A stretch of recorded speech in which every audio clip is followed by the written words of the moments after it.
Сәлеметсіздер ме балалар? Бүгінгі көңіл күйлерің қандай? Ең бірінші сабағымызды бастамас бұрын бәріміз бірдей психологиялық көңіл-күй қалыптастырып алайық, иә? Құрметті оқушылар, бүгінгі күндеріңе сәттілік тілеймін. Бүгін сендер құнды білім аласыңдар деп сенемін. Жарқын ойлар мен жақсы көңіл-күй әрқашан жаныңызда болсын. Ал енді кезек-кезек келіп, мына жердегі ұяшықтарды таңдай қойыңдар. Қажет.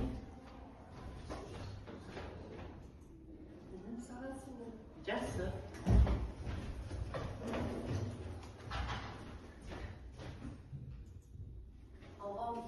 Жақсы. Естісіз ба?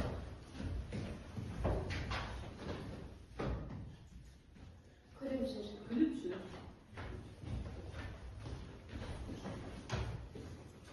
Ақылдысың. Тамаша.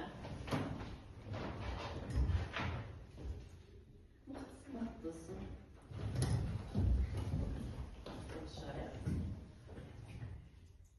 Таразы.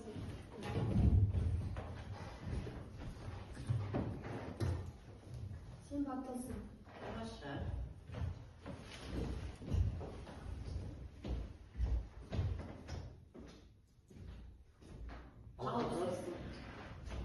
Жақсы, рахмет балалар. Көңіл күйлерін қалыптастыру деме, өзіміздің қандай екенімізді байқап, және психологиялық ахуалымыз қалыптасты. Балалар, бүгінгі сабағымыздың тақырыбы Бауыржан Момышұлының ұшқан үй әңгімесі. Оның ішінде бата басты құндылық деген тақырып бойынша бүгінгі сабағымызды бастаймыз. Енді нені сканерляция арқылы жұмыс жасаймыз қазір, балалар? Ал. Соткымыз, ұялы телефонымызды қосайық барлығымыз. Сканер жасайық.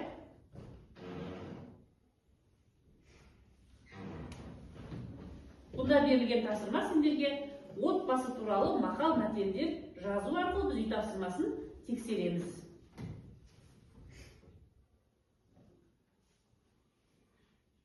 Құрметті оқушылар, тез-тезін берілген тапсырма бойынша мақал мәтелдерімізді жазып шығайық. Одан кейін кім қандай мақал жазды, өзіміз оқып шығамыз, иә? Бассаң сыйластық, ананың көңілі балада, ұяда не көрсең ұшқаны соны білерсің.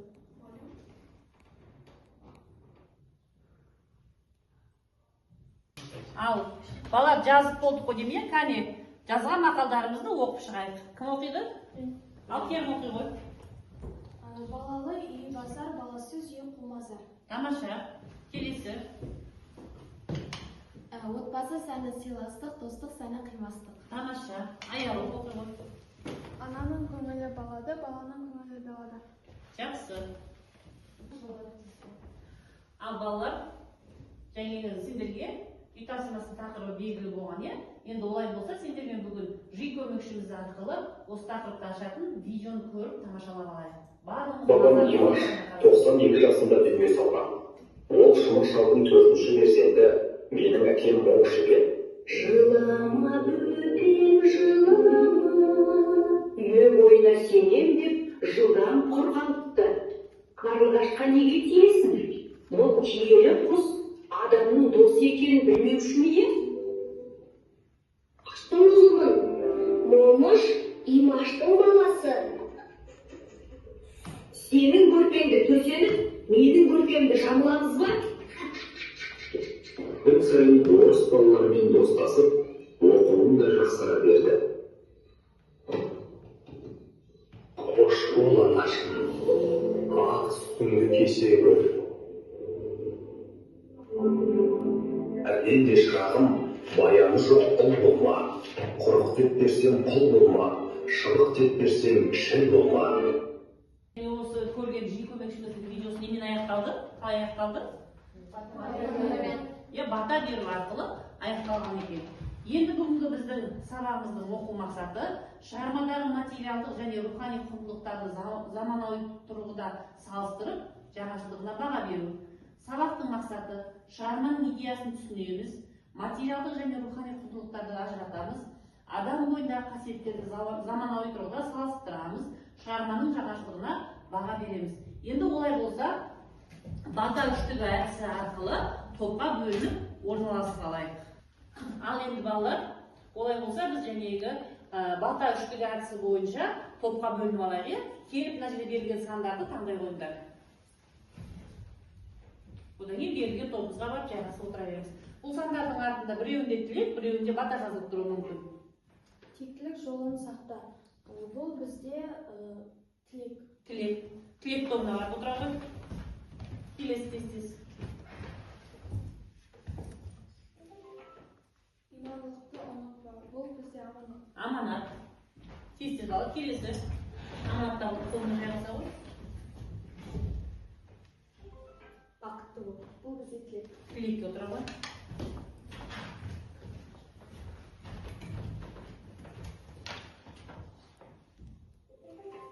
Батыр бол. Бұл бізде тілек. Тез отыра ғой.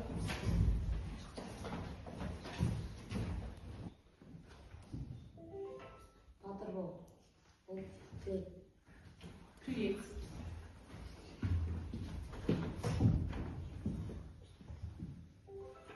Ата жолын жалға. Бұл аманат.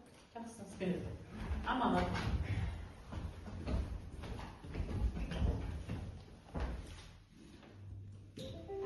Болу бол. Тамаша. Келді ма қатамын? Аманат отыра ғой, аманат орнына отыра. Жақсы балалар. Міне екі топқа бөліндіге, бір топ аманат, бір топ жәнегі тілек.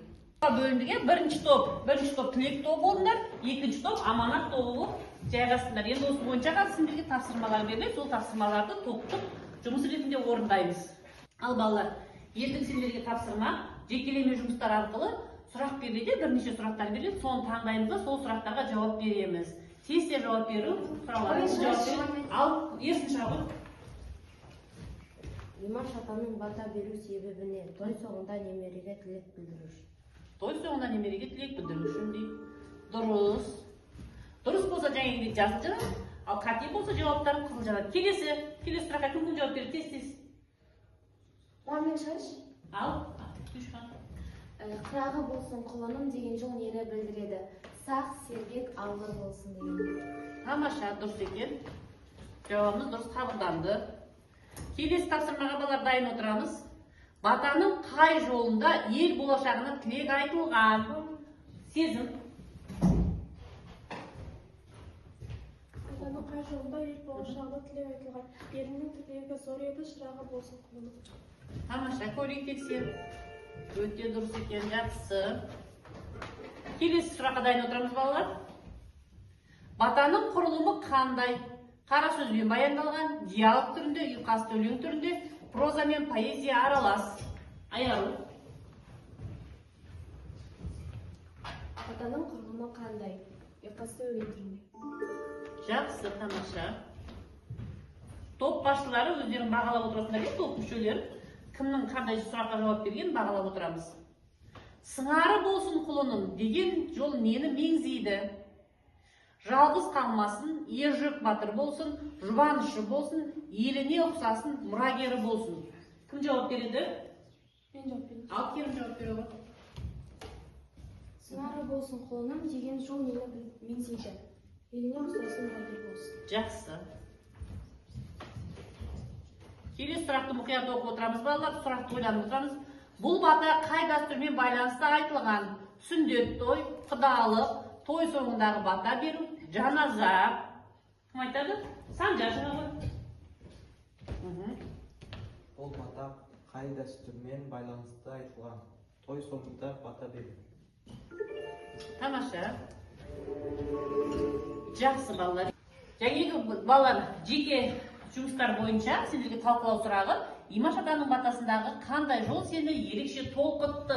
Кәне, кім жауап береді? Қандай жол бізді толқытты екен? Гүлжихан.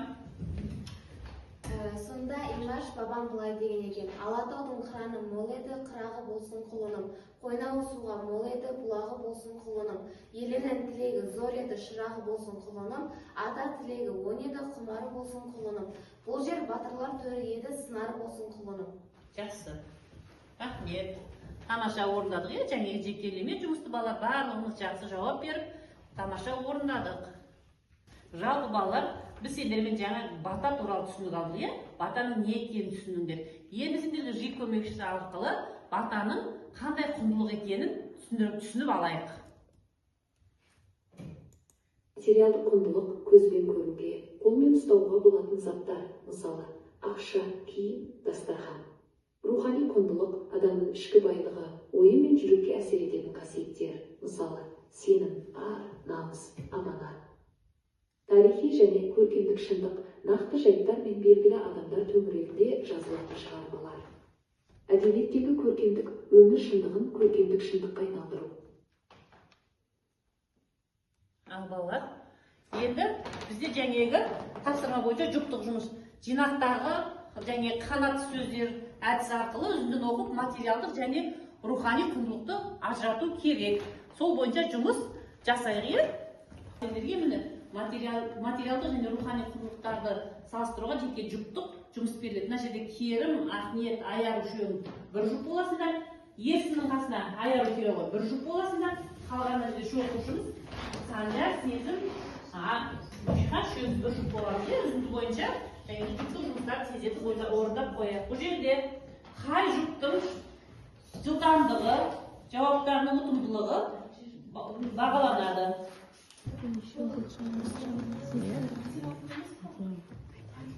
Жұптық және материалдық құндылықтарды бөлісін.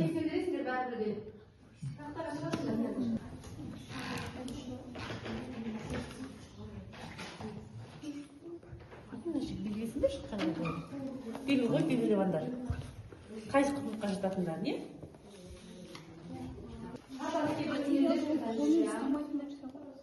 Рухани оқуын ұстамайды. Берілген тапсырма бойынша қай жұп дайын екен? Қай жұп дайынбыз берілген тапсырма бойынша? Тездетеміз. Қай жұп дайынсыңдар?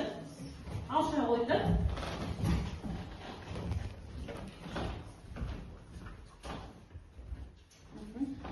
Әкем маған атақ тегімізді аты жөнін үйретуші еді.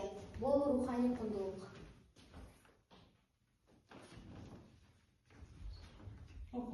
Бұл есеп қисапты тәуір білетін, тіпті орыс алфавитін де ежіктеп шығара беруші еді. Бұл материалдық. Мезгіл мезгіл тоқаш қуыры бас пісіріп, келіннің аруағына бағыштап Құран оқытар еді. Қандай құндылық? Бұл материалдық. Жақсы. Отыра қойды. Бірінші топтың, жұптың жұмыстары қайтты. Бағаланды дұрыс деп бағаланды. Келесі екінші жұп тез шыға қойды. Ал оқи қояды. Төл немерен, бел немерен, өзін немерен ғойбаты жөнінде өзінікі десіп ақсақалдар. Қандай құндылық? Бізде рухани. Менің қарапан құстымас маған ертекті көп айтатын, әлде әнді көп айтатын. Бұл бізде материалдық. Кел алдыма отыршы, мен саған қарлығаштың құйрығы неге айыр болғанын, масаның тілі неге жоқ екенін айтып берейін. Бұл бізде рухани құндылық. Оқушылар, енді сендерге үшінші тапсырма графикпен сөйлейік топтамасы бойынша топтық жұмыс жасаймыз. Бұнда адам бойындағы қасиеттерді бүгінгі заманда кездесетін мысалдар мен график диаграмма сызба арқылы бейнелеп салыстырасыңдар және баға бересіңдер. Сендерге екі топ, бірінші топ қасиет шкаласы бойынша бұнда ұшқания шығармасынан үш қасиетті таңдайсың. Мысалы, батырлық, әділдік, имандылық ба, жоқ одан басқа қасиеттерді өздерің таңдайсыңдар. Сол қасиеттердің бүгінгі жастарда кездесетін жиілігін дөңгелек диаграмма арқылы көрсетесің. Сұрақ сендерге қойылатын: қай қасиет азайып бара жатыр? Қандай қасиет күшейіп бара жатыр? Екінші топ замана кейіпкер әдісі арқылы Бауыржан Момышұлына тән қасиеттерді шыдамдылық, намыс, тәртіп, елге адалдық анықтайсың. Содан кейін бүгінгі таңда сол қасиеттер кімдерде, мамандықта ма, тұлғада ма, замандаста ма бар екенін кестеге түсіріп, салыстырмалы сызба жасап бересіңдер. Сұрақ: бүгінгі заман кейіпкері кім деп ойлайсыңдар? Міне диаграмма берді, біреуіңе кесте, сол бойынша толтырып жұмыс жасаймыз. Топпен сызылды, сәнде сен бір арасында қарап отырсың, ұшқанмайды.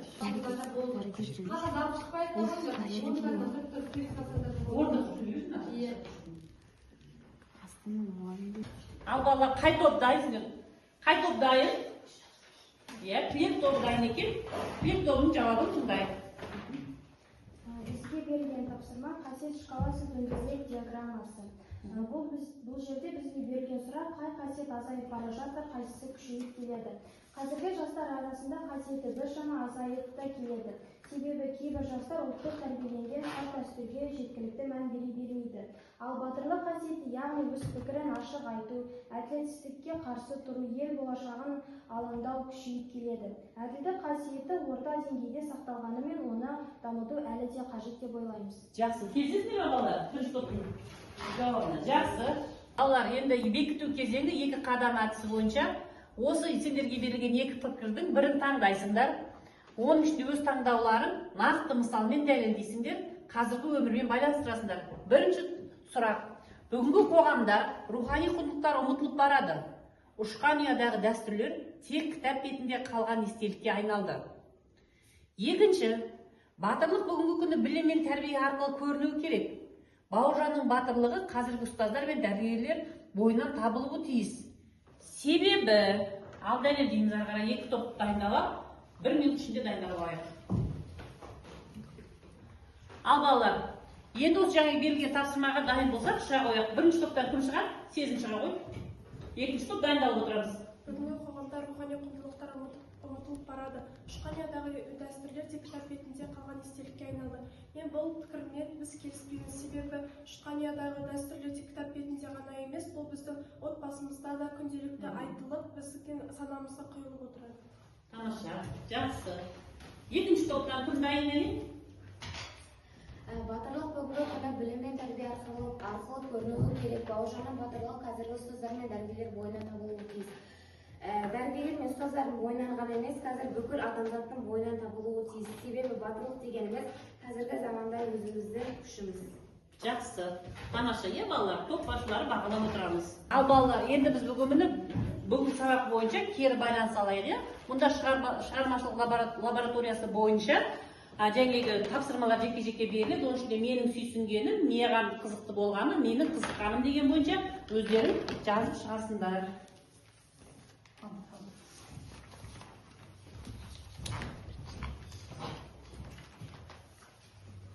Ал балалар, бүгінгі сабағымызға кері байланыс беру үшін қай топ дайын, кім дайын дені? Ал аяғы айта ғой. Мені сүйсіндіргені Имаш атаның бата беруі және отбасыдағы бақыт. Мені қызықтырғаны ата-ананың балаға деген дұрыс бағдар беруі. Мені ойландырғаны автор көтерген мәселені бүгінгі қоғаммен тығыз байланысы. Жақсы, тамаша. Ерсін айта ғой. Менің сүйсінгенім отанға деген шексіз сүйіспеншілігіне әсер алды. Менің қызыққаным батыр отбасының тәрбиесі қызықтырды. Мені ойландырған Бауыржан Момышұлының отбасына деген тәрбиесі мен құндылығы. Жақсы, осы қасиеттерді сен өз бойыңа сіңіре алдың. Олай болса отыра ғой, жақсы. Топ басшылары топтарını бағалап жүріңдер. Керім топтарының бағаларын айта ғой. Мен Ерсінге 8 балл, Ахметке 8 балл, Сезімге 9, өзіме 9 балл қоямын. Біздің топ өте жақсы жұмыс жасады. Сабаққа белсене қатысты. Екінші топ Аманат тобы, Айдың Аяру тобын бағалады. Гүлжиханға 9 балл, өзіме 9 балл, Имбайяруға 9 балл, Сіздерға 8 балл. Тамаша. Бүгінгі балалар 2 топқа мені жақсы, ұшқания бойынша жақсы білім көрсеттіңдер. Енді үйде тапсырмалы, күнделіктеріңізде үй тапсырмасы. Осы ұшқания бойынша ұлттық құндылықтарды дәріптейтін есте жазып келеміз. Есте жазып үйге.